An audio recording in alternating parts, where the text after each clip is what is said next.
Makanya ketika disebutkan hudal lil muttaqin, Al-Quran yang diturunkan kepada Nabi Muhammad yang tidak ada keraguan sedikit pun di dalamnya ini menjadi petunjuk, menjadi penjelasan, menjadi penuntun bagi orang-orang yang bertakwa, yakni yang bisa mengambil manfaat daripada Al-Quran.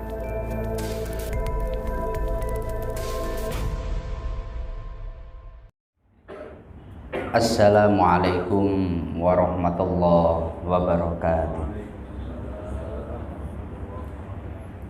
Alhamdulillah wa syukrulillah wa bini'matillah, la hawla wa la quwwata illa billah. Alhamdulillahilladzi an'ama alaina bini'matil iman wal islam. Rabbi syrah li sadri wa yassir li amri wahlul 'uqdatam min lisani yafqahu qawli. Kepada yang kami muliakan segenap jamaah Masjid Agung Batam yang dirahmati Allah Subhanahu wa taala, wabil khusus kepada Kiai Haji Ahmad Ridho Amir MHI selaku Imam Masjid Agung Batam. Alhamdulillah, oleh Allah kita masih diberi rahmat dan nikmat hingga kita bisa bersama-sama melaksanakan sholat zuhur. Dan seperti biasa kita melanjutkan mengkaji tafsir Jalalain. Mari sejenak, kurang lebih selama 10 menit ke depan, kita bersama-sama niat thalabul ilmi dan juga niat iktikaf di masjid kita ini, agar duduk kita bersama oleh Allah dicatat sebagai ibadah. Adapun pembahasan kita sekarang dalam ayat yang kedua di dalam surat Al-Baqarah. Allah berfirman, Bismillahirrahmanirrahim. Dzalikal kitabu la raiba fihi hudal lil muttaqin.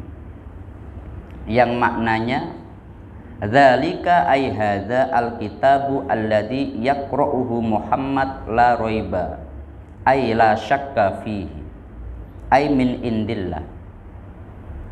Dzalikal kitabu, adapun kitab ini, yakni kitab yang dibaca oleh Muhammad,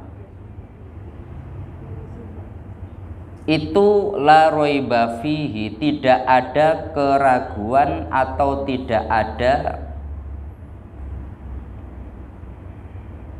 kemamangan sedikit pun di dalamnya bahwa dari Allah Subhanahu wa taala.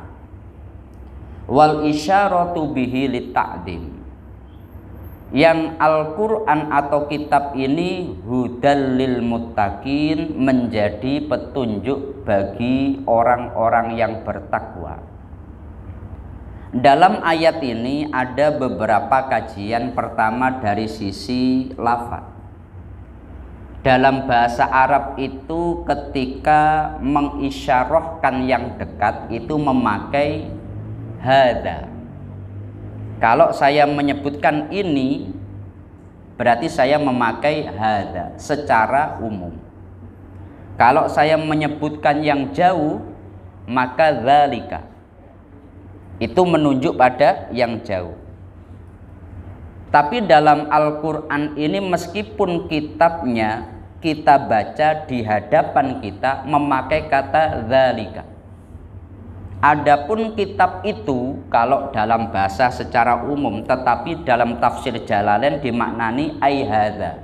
Adapun kitab ini, kenapa kok memakai kalimat yang menunjukkan jauh?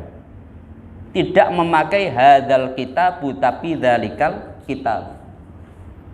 Ini oleh Imam Jalaluddin As-Suyuti disebutkan wal isyaratu bihi litta'dim, untuk mengagungkan. Pakai isyarah yang jauh menunjukkan keagungan daripada Al-Quran. Gambarannya begini, kalau ada orang yang sangat kita hormati, dia meskipun berada di depan mata kita, maka kita tidak akan berani langsung menunjuk kepada dia. Minimal kita memakai kata ganti. Katakanlah umpamanya ada Bapak Presiden di depan kita, maka kita tidak akan berani berkata Presiden ini, ya Pak ya. Kenapa? Keagungan beliau itu akan membuat kita tidak bisa menunjuk langsung. Maka itu seperti yang ada dalam ayat ini. Meskipun Al-Quran di depan mata kita, tapi tidak memakai kata hadza atau menunjuk langsung, tapi memakai kata itu. Kalau dalam prakteknya umpamanya dengan orang yang kita hormati, maka kita memakai kata ganti beliau. Ya Pak ya. Lah ini kenapa? Karena kita hormat. Begitu juga Al-Quran. Meskipun Al-Quran di depan mata kita, tapi memakai kata adapun kitab itu. Ini kenapa?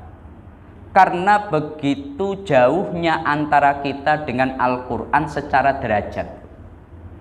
Jadi isyarah li ta'dim itu menunjukkan keagungan daripada Al-Quran. Memakai kata dzalika itu sebetulnya adalah bahasa mengagungkan Quran. Kita berada di bawah, Al-Quran begitu tinggi, meskipun di depan mata, maka memakai kata adapun kitab itu. Jelas ya Pak ya? Lah ini memang menjadi adab daripada kita ketika berhadap-hadapan dengan Al-Quran. Makanya orang yang dia tidak memiliki wudhu, nggak boleh dia menyentuh Al-Quran. Orang yang dia dalam keadaan haid tidak diperkenankan membaca Al-Quran. Orang yang dia dalam keadaan belum layak, maka dia tidak diperkenankan untuk bersinggungan dengan Al-Quran. Kalau mau membaca, minimal dia membaca Bismillahirrahmanirrahim, disunahkan a'udzubillahi minasyaitonirrajim kalau lengkapnya. Kemudian sifat daripada Al-Quran ini la raiba fihi, tidak ada keraguan sedikit pun di dalamnya. Yang Al-Quran ini hudan aihadin lil muttaqin, petunjuk bagi orang-orang yang bertakwa. Ada pertanyaan begini, Al-Quran ini kan petunjuk.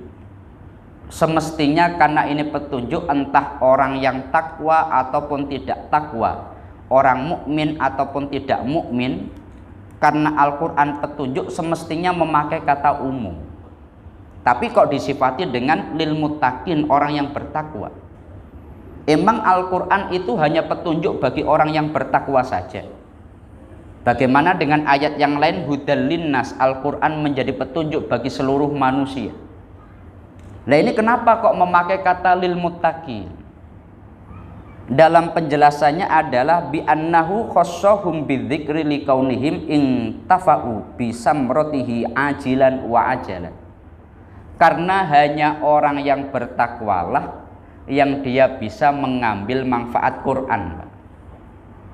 Orang kafir katakanlah, dia tahu Al-Quran di depannya, yang nggak akan bisa mengambil manfaat. Hanya orang bertakwalah yang ketika tahu Al-Quran sebagai petunjuk, dia mampu mengambil manfaat daripada petunjuk itu. Lah Al-Quran itu sebagai petunjuk maksudnya bagaimana? Jangan kita pahami yang namanya hudan, petunjuk atau hidayah itu orang tiba-tiba di hatinya terbersit satu perkara kemudian dia tergerak. Tidak seperti itu. Yang namanya petunjuk itu adalah rosyadun wa bayanun. Artinya dia menjelaskan dan dia memberikan sebuah arahan. Jadi umpamanya begini, ada orang belum sholat, tapi dia sudah ngerti bahwa sholat itu wajib. Orang ini sebetulnya sudah dapat petunjuk, karena dia sudah dapat penjelasan. Jelas ya Pak ya?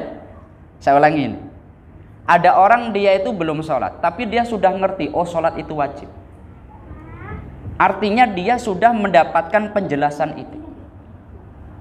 Makanya wassalamu ala manittaba'al huda, keselamatan bagi orang yang mengikuti petunjuk. Ada orang yang dia dapat petunjuk, tapi dia nggak mau mengikuti petunjuk itu. Ada orang yang dia itu mendapatkan petunjuk dan dia mengikuti petunjuk itu.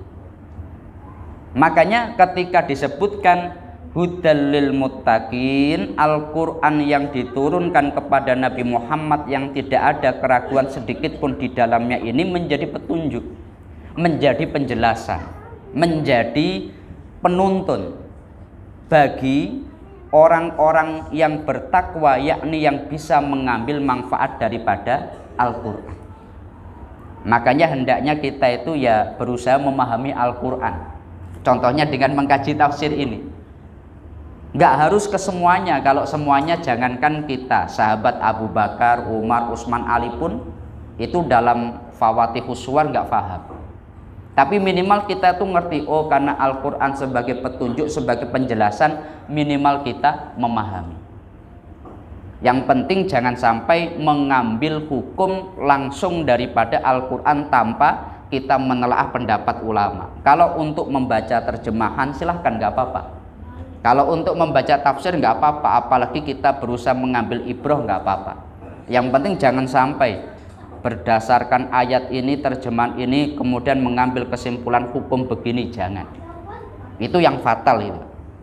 Jelas ya? Maka semoga kita semuanya dengan mengkaji tafsir ini, kita semuanya tergolong ayat ini. Al-Quran menjadi petunjuk dan menjadi perkara yang bisa yang sangat bermanfaat bagi orang-orang yang bertakwa. Semoga ini bermanfaat. Mari kita tutup dengan kita bersama-sama membaca surat Al-Fatihah. Al-Fatihah. A'udzubillahi minasyaitonirrajim. Bismillahirrahmanirrahim. Alhamdulillahirabbil alamin. Arrahmanirrahim. Maliki yaumiddin. Iyyaka na'budu wa iyyaka nasta'in. Ihdinas siratal mustaqim. Shiratal ladzina an'amta 'alaihim ghairil maghdubi 'alaihim waladdallin. Amin.